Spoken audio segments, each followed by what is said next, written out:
ઓમ નમઃ શિવાય. અધ્યાય 19 કામ દહન. બ્રહ્મા કહેવા લાગ્યા, હે નારદ, પોતાની આ અદ્ભુત દશાને જોઈને સદાશિવ કામ પીડિત થઈને આમ તેમ જોવા લાગ્યા. ત્યારે ચારે દિશાઓ કાંપવા લાગી. ભગવાન શિવે પોતાની ડાબી તરફ પુષ્પધનુને તાણીને બેઠેલા કામદેવને જોયો. તે ફરીથી બાણ છોડવાની તૈયારીમાં જ હતો.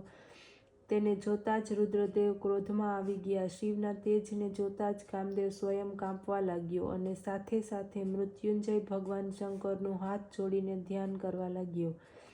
દેવતાઓને લાગ્યું કે તેમનો પ્રયત્ન નિષ્ફળ ગયો. તેઓ ભયથી કાંપવા લાગ્યા.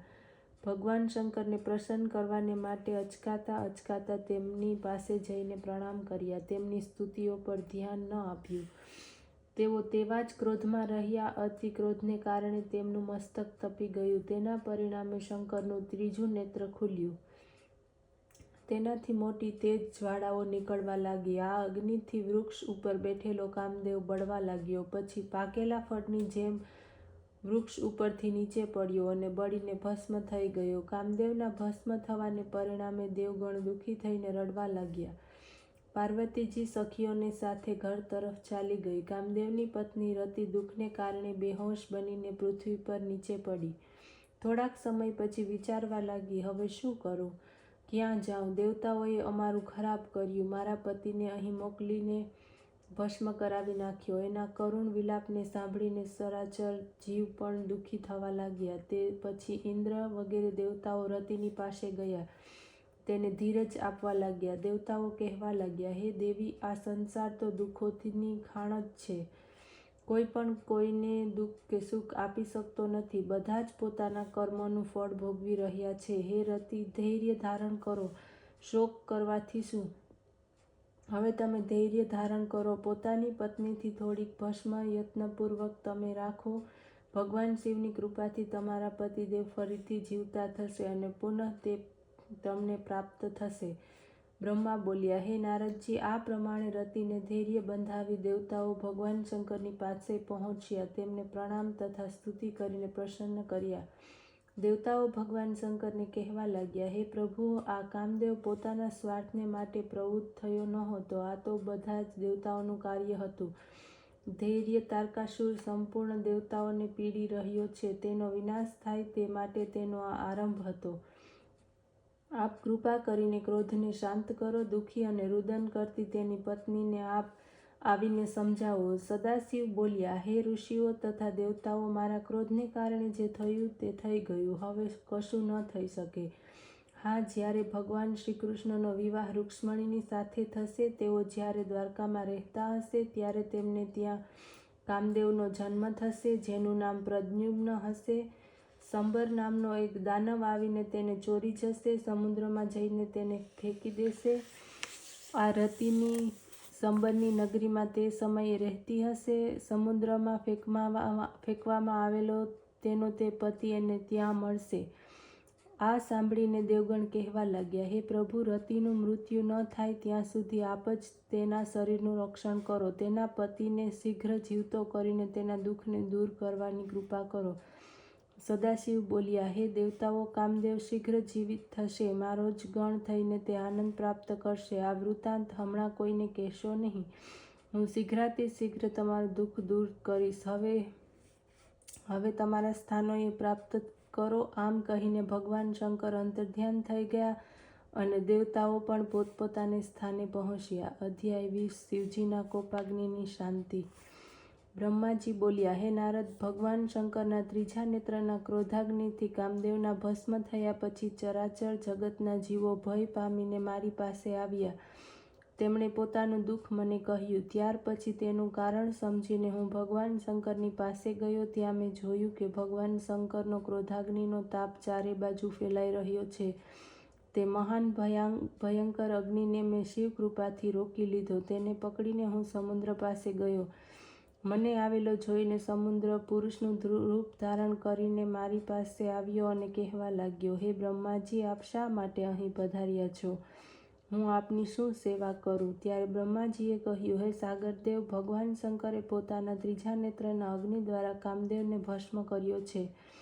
તે શિવજીનો ક્રોધાગ્નિ છે, તેનાથી ત્રણેય લોક બળી જશે. તેથી તેને રોકીને હું આપની પાસે લઈ આવ્યો છું. તમે જ સૃષ્ટિનો પ્રલયકાળ સુધી તેને ધારણ કરો. જે સમયે હું આવીને નિવાસ કરું ત્યારે જ તમારે તેનો ત્યાગ કરવો. નિત્ય એને ભોજન અને જળ આપજો. આ પ્રમાણે બ્રહ્માજીના કહેવાથી સમુદ્રે તેને ધારણ કર્યો. તે પછી પવનના વેગની સાથે મોટી મોટી જ્વાળાવાળા તે ક્રોધાગ્નિએ સમુદ્રમાં પ્રવેશ કર્યો. ત્યારે સમુદ્ર પણ ત્યાંથી વિદાય થયો અને હું પણ અંતર્ધ્યાન થઈને પોતાના લોકમાં ચાલ્યો ગયો. ત્યારે બધા ચરાચર જીવોએ સુખ પ્રાપ્ત કર્યું. અધ્યાય 21 પાર્વતીનો નારદને આદેશ.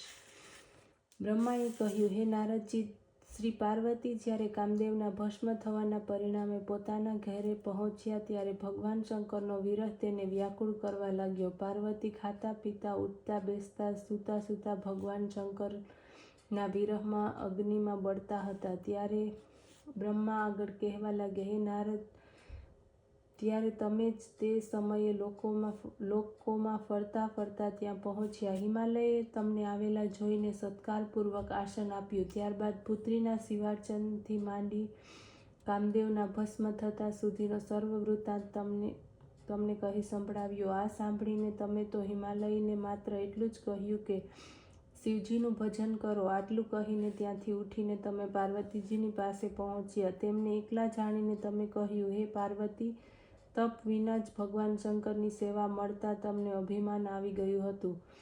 તમારા આ અભિમાનને તોડવાને માટે જ સદાશિવ આ પ્રમાણે કર્યું. હવે તમે તેમની પ્રાપ્તિની માટે દીર્ઘ તપસ્યા કરો, જેનાથી પ્રસન્ન શિવ તમારો સ્વીકાર કરશે. આટલું સાંભળતાની સાથે પાર્વતી બોલ્યા, હે મુનિરાજ, આપ પરોપકાર પરાયણ છો. કૃપા કરીને શિવજીની આરાધનાને માટે મને મંત્ર પ્રદાન કરો, કારણ કે ગુરુની દીક્ષા વગર કોઈ કાર્ય સિદ્ધ થતું નથી. ત્યારે હે નારદજી, તમે તેને શિવ પંચાક્ષર મંત્ર ઓમ નમઃ શિવાયનો ઉપદેશ કર્યો. આ મંત્ર સર્વ મંત્રોમાં શ્રેષ્ઠ છે, સર્વ કામનાને પૂર્ણ કરનારો છે. આનો વિધિપૂર્વક જપ કરવાથી સાક્ષાત શિવના દર્શન થશે. ત્યારે આને જપવામાં નિયમોનું અવશ્ય પાલન કરવું જોઈએ. આથી સદાશિવ પ્રસન્ન થશે. અધ્યાય 22 પાર્વતીજીની તપસ્યા.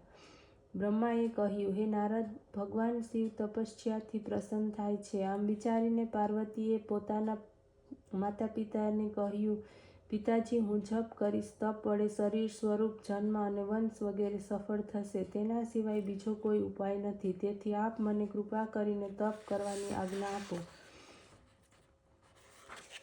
આ સાંભળીને હિમાલયે કહ્યું, હે પુત્રી, મને તો તમારો આ વિચાર સારો લાગે છે. તમે તમારી માતાની રજા લો. જો તે રજા આપતી હોય તો તે ઘણું સારું કહેવાશે. આ સાંભળીને પાર્વતી પોતાની માતા મેનાને પૂછવા લાગી, હે માતા, જો તમે મને તપ કરવાની રજા આપશો તો મારા ઉપર કૃપા કરી ગણાશે. હું કાલે પ્રાતઃકાળ થતાં જ વનમાં તપ કરવાને માટે ચાલી જઈશ. આ સાંભળીને મેના અત્યંત દુઃખી થઈ અને કહેવા લાગી, હે પુત્રી, વનમાં જવાની શી જરૂર છે? ઘરમાં જ તપસ્યા કરો. આ વિહત સારી નથી. સ્ત્રીઓને માટે વન યોગ્ય નથી. વનમાં અનેક દુઃખો પડે છે. આ પ્રમાણે અનેક વાતો મેનાએ કહી. મેનાએ ઉમાદેવીને વનમાં જતા રોક્યા. ઉમા અત્યંત દુઃખી થયા. મેનાએ ઉમાને વ્યવસ્થિત થયેલા જોઈને તપ માટેની રજા આપી. પ્રસન્ન ઉમા માતા પિતા, સખીઓ, સહેલીઓને યથોચિત પ્રણામ કરીને તેમના આશીર્વાદ પ્રાપ્ત કરીને તપ કરવાને માટે ચાલ્યા. કેટલેક દૂર જતાં તેમણે તેમના વસ્ત્રાભૂષણનો ત્યાગ કર્યો, વલ્કલ વસ્ત્રો ધારણ કર્યા, મુગચર્મ ધારણ કર્યું અને ત્યાં પહોંચ્યા જ્યાંથી ગંગાજીનો આવિર્ભાવ થાય છે, જ્યાં કામદેવ ભસ્મ થયો હતો. વળી જ્યાં ભગવાન શંકર તપ કરતા હતા ત્યાંથી પૃથ્વીની પવિત્ર અને સ્વચ્છ કરી, વેદી બનાવી, ઇન્દ્રિયોને વશમાં કરી, મનને એકાગ્ર કરી કઠિન તપસ્યાનો આરંભ કર્યો. ગરમીના દિવસોમાં પોતાની ચારે બાજુએ અગ્નિ પ્રગટાવી તેની બરાબર મધ્યમાં બેસી તે તપ સેવન કરતી, મંત્ર જપ કરતી, ચોમાસામાં વરસાદના કષ્ટદાયક ઝાપટાને સહન કરતી, શિયાળામાં ઠંડા પાણીની અંદર બેસીને મંત્ર જાપ કરતી, ખાવા પીવા કે હવાનો વિચાર છોડી દીધો હતો. બધા જ મનોરથોનો પૂર્ણ કરનાર ભગવાન શંકરના ધ્યાનમાં તે મગ્ન બનીને મંત્ર જપવા લાગી. બ્રહ્માએ કહ્યું, હે નારદ, આ પ્રકારના કઠોર તપ કરતી શ્રી ઉમાદેવીને 3000 પ્રકારનું કઠોર તપ કર્યું. આજ સુધી કોઈએ કર્યું નહીં હોય. અધ્યાય 23 દેવતાઓનું શિવ પાસે જવું. બ્રહ્માએ કહ્યું કે હે નારદજી, શ્રી પાર્વતીજીના તપથી ત્રૈલોક્ય બળવા લાગ્યું. દેવતા, દાનવ, ઋષિ, મુનિ, યક્ષ, ગંધર્વ, સિદ્ધ, સાધ્ય, વિદ્યાધર વગેરે બધા જ વ્યાકુળ થઈ તે ઇન્દ્ર વગેરે લોકપાલોની સાથે લઈને બ્રહ્માને ચરણે ગયા અને કહેવા લાગ્યા, હે બ્રહ્મા, આપનું બનાવેલું આ ચરાચર બ્રહ્માંડ કેટલું સંતપ્ત થઈ રહ્યું છે. ત્યારે બ્રહ્માએ કહ્યું, હે નારદ, આ પ્રમાણે તેના કહેવાથી હું ધ્યાન દ્વારા ઉમાની તપસ્યાથી જાણી ગયો. આ સમાચાર વિષ્ણુને આપવા માટે અમે ક્ષીર સમુદ્ર તરફ પહોંચ્યા. ત્યાં સુંદર આસન ઉપર શોભતા વિષ્ણુના દર્શન કરીને બધાએ તેમને પ્રણામ કર્યા અને બોલ્યા, હે વિષ્ણુ ભગવાન, આ સમયે શ્રી પાર્વતીજી ભગવાન શંકરની પ્રાપ્તિ માટે કઠોર તપ કરી રહ્યા છે. તે જ તપથી ત્રણેય લોકો તપી રહ્યા છે.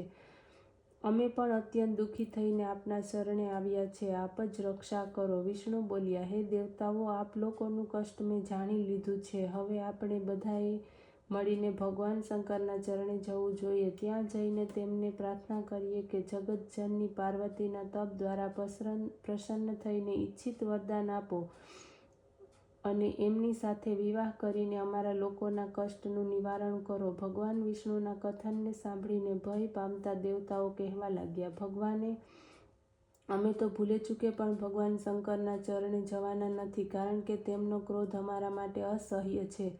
કામદેવને તેમણે ભસ્મ કરી નાખ્યો તો અમને ભસ્મ કરી નાખતા શું વાર? હે નારદ, આ પ્રમાણે દેવતાઓના વચન સાંભળીને ભગવાન વિષ્ણુ તેમને સમજાવતા કહેવા લાગ્યા, હે દેવતાઓ, ભય પામવાની જરૂર નથી. ભગવાન શંકર દયાળુ છે. તે તપને નહીં બાળી મૂકે. તે તમારા તેમજ અમારા સ્વામી છે. તેથી જલ્દીના જલ્દી તેમના ચરણે જાઓ. તેઓ તમારી જરૂર રક્ષા કરશે. બ્રહ્મા બોલ્યા. વિષ્ણુના વચનો સાંભળીને બધા જ દેવતાઓ ભગવાન શંકરના દર્શન કરવાને માટે નિમિત્તે ત્યાં પહોંચ્યા. તેથી પ્રથમ તપમાં મગ્ન પાર્વતીજીના દર્શન કરી તેમની પ્રશંસા કરી. ભગવાન શંકરના નિવાસ સ્થાને પહોંચ્યા. દૂરથી જ ભગવાન શંકરના દર્શન થતાં જ ભયભીત દેવતાઓએ સર્વપ્રથમ નારદજીની શંકરજીની પાસે મોકલ્યા. નારદજી તો નિર્ભય થઈને શિવજીની પાસે ચાલ્યા. ત્યાં તેમને પરમ આનંદપૂર્વક બેઠેલા જોઈને દેવતાઓને બોલાવવા માટે તે પાછા આવ્યા. પછી બધા દેવતાઓ સાથે જઈને ભગવાનની શંકરની પાસે પહોંચ્યા. જઈને શિવજીને પ્રસન્ન કર્યા. પછી તેમને આનંદપૂર્વક પોતાના આસન ઉપર બિરાજેલા જોઈ વિષ્ણુ વગેરે દેવતાઓએ વારંવાર તેમને પ્રણામ કર્યા. અધ્યાય 24 શિવજીની સ્વીકૃતિ. ભગવાન શંકરના દર્શન પ્રાપ્ત કરીને દેવતાઓ કહેવા લાગ્યા, હે ભગવાન રુદ્ર, અમે લોકો આપના શરણે આવ્યા છીએ. આપ અમારી રક્ષા કરો. ત્યારે ભયભીત દેવતાઓને જોઈને શિવજીએ કહ્યું, હે વિષ્ણુ, હે બ્રહ્મા અને સર્વ દેવતાઓ, આપ સર્વનું અહીં આવવાનું કારણ શું છે? ત્યારે શિવના વચનો સાંભળીને બધા દેવતાઓ વિષ્ણુ તરફ જોવા લાગ્યા. બ્રહ્માજી બોલ્યા, હે નારદ, ત્યારે વિષ્ણુ કહેવા લાગ્યા કે હે ભગવાન શંકર, તારકાસુરે અમને બધાને અત્યંત દુઃખી કર્યા છે. તેણે તો અમને અમારા સ્થાનોમાંથી બહાર કાઢી મૂક્યા છે. હે સ્વામી, તેનું મૃત્યુ આપના પુત્ર દ્વારા જ થશે. તેથી આપ હિમાલય પુત્રી પાર્વતીની સાથે શીઘ્ર વિવાહ કરો, જેથી અમારા સંકટ દૂર થાય. ત્યારે ભગવાન શંકર કહેવા લાગ્યા, હે દેવતાઓ, જો હું રૂપવતી પાર્વતીની સાથે લગ્ન કરું તો બધા જ દેવતાઓ કામી થશે. તે સુંદરી પોતે જ કામદેવને જીવિત કરશે. મેં પહેલાં કામદેવને બધા જ કાર્યો માટે ભસ્મ કરી દીધો છે. હવે મને વિવાહ કરવાને માટે બાધ્ય ન કરો. આટલું કહીને ભગવાન શંકર ધ્યાનમાં ડૂબી ગયા. આત્મચિંતન કરવા લાગ્યા. શિવજીએ આ પ્રમાણે ધ્યાનાવસ્થામાં જોઈને નંદીશ્વરને વિષ્ણુ વગેરે બધા દેવતાઓ કહેવા લાગ્યા, હે નંદીશ્વર, અમે શું કરીએ? તેમને પ્રસન્ન કરવાનો ઉપાય બતાવો. નંદીશ્વરે કહ્યું, હે વિષ્ણુ વગેરે દેવતાઓ, ભગવાન શંકરની પ્રાર્થના કરો. તે તો ભક્ત વત્સ ભગવાન છે, જરૂર પ્રસન્ન થશે. આપ સર્વના મનોરથો પૂર્ણ થશે. નંદીશ્વર પાસેથી આટલું સાંભળીને બધા દેવતાઓ ભગવાન શિવની સ્તુતિ કરવા લાગ્યા. દીનતાથી પ્રાર્થના કરતા તે રુદન કરવા લાગ્યા. બ્રહ્માએ કહ્યું કે ત્યારે મેં અને વિષ્ણુએ બંનેએ મળીને ભક્તિપૂર્વક શિવનું ધ્યાન અને પ્રાર્થના કરી. ત્યારે ભગવાન શંકરની સમાધિ છૂટી અને અમારા તરફ પ્રિય દ્રષ્ટિ કરતા કહેવા લાગ્યા, હે દેવતાઓ, તમે લોકો અહીંયા કેમ આવ્યા છો? વિષ્ણુ કહેવા લાગ્યા, આપ સર્વજ્ઞ છો અંતર્યામી છો. અમે બધા આપને ચરણે આવ્યા છીએ. હે સ્વામી, અમે આપને વિનંતી કરીએ છીએ કે આપ પાર્વતીની સાથે લગ્ન કરો, પુત્ર ઉત્પન્ન કરીને તારકાસુરના ત્રાસમાંથી અમને બચાવો, અમારું રક્ષણ કરો. પાર્વતી તો નારદના ઉપદેશથી આપને માટે કઠોર તપસ્યા કરે છે, તેના ઉપર કૃપા કરો. ભગવાન શંકર હસતા હસતા કહેવા લાગ્યા, હે દેવતાઓ, લગ્ન તો બંધન છે. આ જગતમાં અનેક પ્રકારનો કુસંગ છે, તેમાં સ્ત્રી સંગ મુખ્ય છે. એનાથી વિષય વાસના વધે છે અને બંધનમાં પટકાય છે. હું પોતે ઈચ્છું છું કે આ બંધનમાં હું ન પડું, પરંતુ ભક્તોને આધીન છું. લોકોને હિતને માટે અયોગ્ય હોય તો પણ હું તે કાર્ય કરું છું. આ જ કારણથી હું આપ લોકોની વિનંતીને સ્વીકારી તેને પૂર્ણ કરીશ. હે દેવતાઓ, તારકાસુર દ્વારા તમને જે દુઃખ પ્રાપ્ત થાય છે તેના નિવારણના માટે મારી ઈચ્છા નથી, છતાં હું પાર્વતીની સાથે લગ્ન કરીશ. હવે તમે નિર્ભયતાપૂર્વક પોતાના સ્થાને જાઓ. હે નારદ, દેવતાઓને આમ કહીને ભગવાન શંકર મૌન થઈ ગયા. ઓમ નમઃ શિવાય.